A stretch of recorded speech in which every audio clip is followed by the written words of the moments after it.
बड़े बुजुर्ग कहा करते थे कि लिखी गई बात कही गई बात से कहीं ज्यादा प्रभावी होती है। जो बात लिखकर दे दी गई हो उसके आगे कोई कुछ भी कहे वो लिखी गई बात के आगे बेकार है, क्योंकि लिखा हुआ ही मान्य होता है। और ये बात अमेरिका पर 100% फिट भी बैठती है भारत के मामले में, क्योंकि अमेरिका का इतिहास ही ऐसा रहा है और इसे देखते हुए भारत को कम ही भरोसा है अमेरिका पर। और इसीलिए जब तक अमेरिका कोई चीज लिखकर नहीं देता तब तक उस पर यकीन नहीं किया जा सकता। और यही कारण है कि पिछले 10 सालों से अमेरिकी राष्ट्रपति, सरकार और वहां के तमाम पॉलिटिशियन भारत को आश्वासन देते आ रहे थे, उसे आज इन्हें डॉक्यूमेंट करके यानी लिखकर भारत को देना पड़ा, क्योंकि भारत को इनके बयानों पर भरोसा ही नहीं था। अब आप सोच रहे होंगे कि ऐसे कौन सी बात है जो अमेरिका इतने सालों से कहता आ रहा है और भारत है कि उस पर भरोसा तक नहीं करता। तो ये बयान ये थे कि कल को अगर आपका चीन के साथ युद्ध हो गया तो हम आपके साथ खड़े रहेंगे, आपको अकेला नहीं छोड़ेंगे,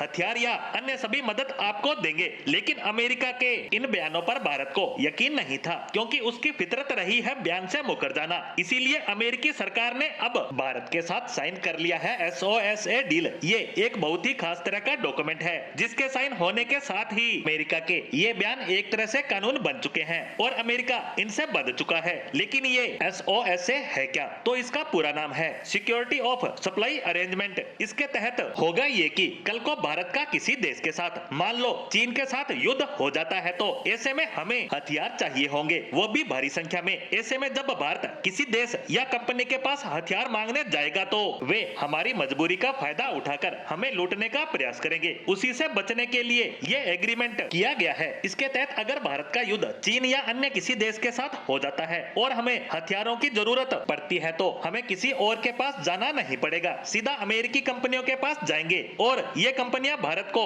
हथियार सप्लाई करेगी, वो भी स्टैंडर्ड रेट पर। जैसे फिलहाल अमेरिका रूस के खिलाफ यूक्रेन को भारी मात्रा में हथियार उपलब्ध करवा रहा है। इतना ही नहीं, भारत एक्स्ट्रा सेफ्टी भी बरतेगा। दरअसल SOSA एक एग्रीमेंट है। कल को अमेरिका में एक ऐसा राष्ट्रपति बनकर आ जाता है जो भारत को पसंद नहीं करता तो यह एग्रीमेंट तो तोड़ भी सकता है। तो ऐसे में अमेरिका और भारत ने यह तय किया है कि SOSA के बाद एक नया एग्रीमेंट भी साइन होगा, RDP। और RDP होने के बाद अमेरिका कानूनी रूप से बंध जाएगा। और कल को अगर चीन अमेरिका को ये धमकी भी देने लगे कि तुम भारत को हथियार मत दो वरना हम तुम पर भी हमला कर देंगे, ऐसे में अगर अमेरिका पर हमले का खतरा भी आ जाए तो भी वह पीछे नहीं हट सकता, क्योंकि इससे अमेरिका की सरकार तो छोड़ो संसद तक बन जाएगी भारत की मदद करने के लिए। ऐसे में जो भारतीय ये चिंता करते थे कि अमेरिका पर भरोसा नहीं करना चाहिए, उन्हें बता दूं कि यह एक लीगल एग्रीमेंट है और अमेरिका को इसे फुलफिल करना ही होगा जब भी भारत मुसीबत में फंसे और उसे कहे।